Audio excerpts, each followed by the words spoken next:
faedah puasa. Sebelum ni kita bincang faedah puasa dari segi rohani. Malam ni insyaAllah kita bincang faedah puasa dari sudut jasmani. Itu puasa dan kesihatan.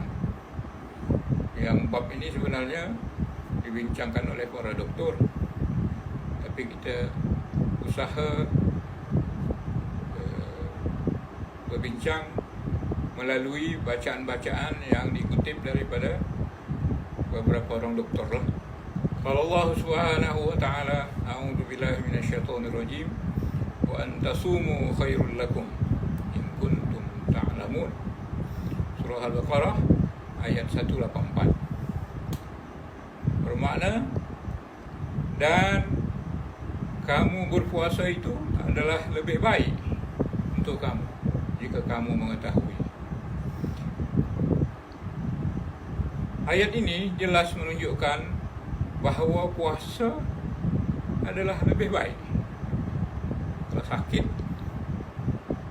tapi masih boleh puasa, tidak berpuasa. Kecuali sakit yang memang membuat darurat, membuat mudarat pada diri yang sakit itu.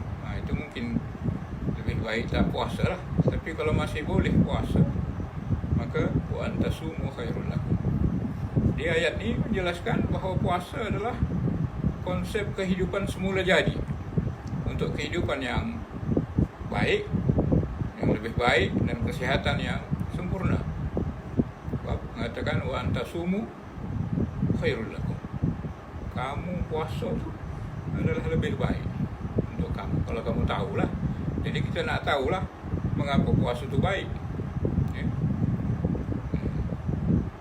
Di sini dikatakan boleh manusia tu, bahkan haiwan, jika tidak berpuasa akan terdedah kepada berbagai penyakit. Itu dulu ada saya baca doktor yang mengawal binatang buas, binatang liar. Sebahagian binatang tu kalau dia sakit, dia berpuasa. Jadi manusia, bahkan haiwan, jika tidak puasa, dia akan terdedah kepada berbagai penyakit. Jadi sesungguhnya semua manusia memerlukan puasa, sekalipun dia tidak sakit, kerana toksin makanan itu bertumpuk dalam tubuh yang boleh membuat orang tu jadi macam sakit sebab banyaknya toksin-toksin makanan. Merasa berat badan, merasa tak begitu aktif. Itulah yang dikatakan oleh seorang doktor pakar kesihatan dari Amerika yang bernama Dr. McFadden.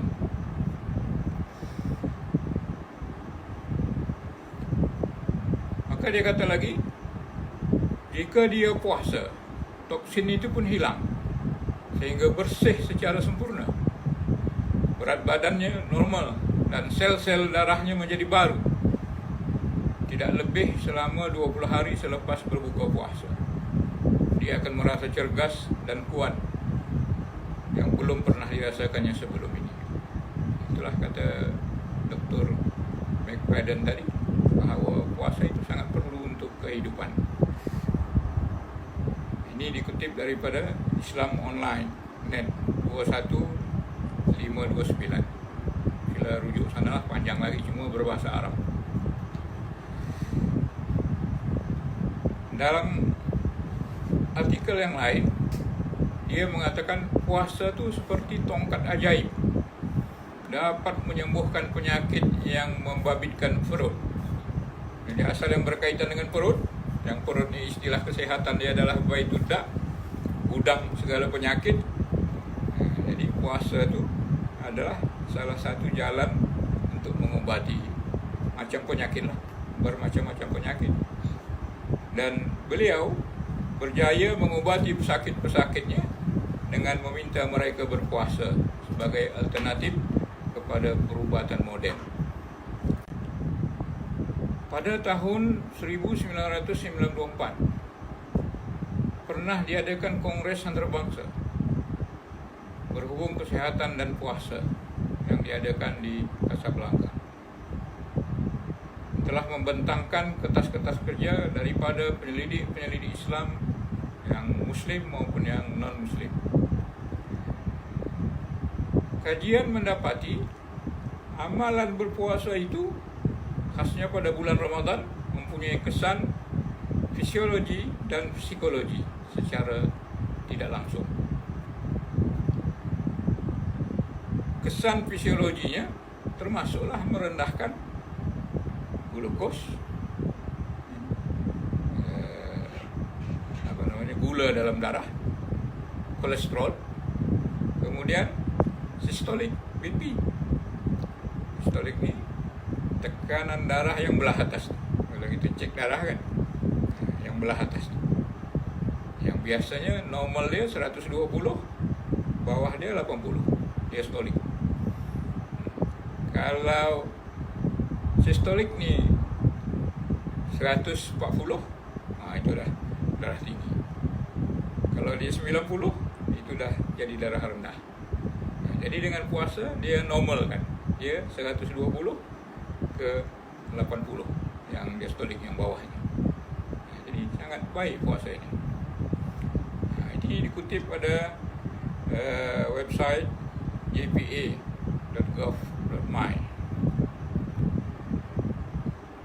Kemudian ada lagi seorang pakar, doktor pakar perubatan dari Amerika, Dr. Alan Codd, yang mengatakan penyelidikan psikologi membuktikan puasa mempengaruhi kecerdasan seseorang. Ini dalaman pula. Ujian itu dilakukan terhadap sekumpulan orang yang rajin puasa dengan orang yang tak rajin puasa. Hasil keputusan menunjukkan bahawa orang yang rajin puasa memperolehi markah yang jauh lebih tinggi berbanding orang yang tidak puasa. Itu dari segi kesihatan dalaman. Sebab apa? Sebab ketika perut dan usus melakukan proses pencernaan, otak tidak dapat berfungsi dengan sempurna kerana tenaga dan pengalihan darah tertumpu pada kerja-kerja penghadaman dalam perut. Dulu ada cikgu saya kata, bila perut tu banyak makan, maka segala tentera-tentera yang di otak, yang di mata, yang di telinga, semua turun ke perut. Akhirnya otak pun lemah, mata pun mengantuk. Sebab apa? Sebab sedang berada semua di kawasan perut. Sebab penjaga-penjaga perut call kawan-kawan dia yang di otak, yang di mata dan di telinga dan tempat-tempat lain, semua datang ke perut sebab makanan terlalu banyak. Sebab itulah apabila kita makan terlalu kenyang, otak kita akan menjadi lemah untuk berfikir, dan tubuh pun akan rasa mengantuk dan malas. Makanya Imam Ghazali dikatakan di dalam kitabnya, dia membaca dan menghafal sewaktu perutnya rapat dengan tulang belakang. Masa perut kosong, masa puasa. Itu satu catatan penting. Bila kita nak belajar, nak mendapatkan penyerapan ilmu itu secara mantap, maka sedang waktu lapar, bukan sedang waktu kenyang. Ketika berpuasa, tenaga dan pengaliran darah tertumpu kepada otak. Sebab darah tu yang membawa oksigen tu kumpul di otak. Ini menjadikan otak dapat bekerja dengan lancar dan memberi peluang untuk melaksanakan aktiviti-aktiviti yang menggunakan mental dan fizikal yang berkesan. Apalagi puasa dan banyak tahajud, banyak solat malam, lagi cantik. Sebab ketika solat, orang dalam keadaan sujud, maka semua oksigen tu lebih cepat dan lebih tepat pergi ke otak. Kerana apa? Kerana sujud tu jantung sebagai pembekal oksigen tu di atas, otak di bawah. Jadi ketika itu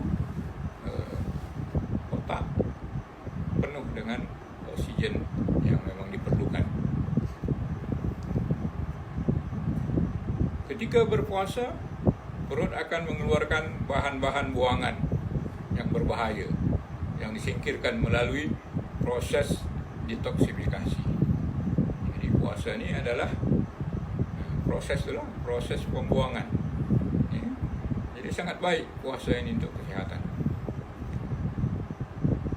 Para penyelidik ilmu perubatan telah membuktikan bahawa puasa dapat membuang toksin serta racun-racun dari badan.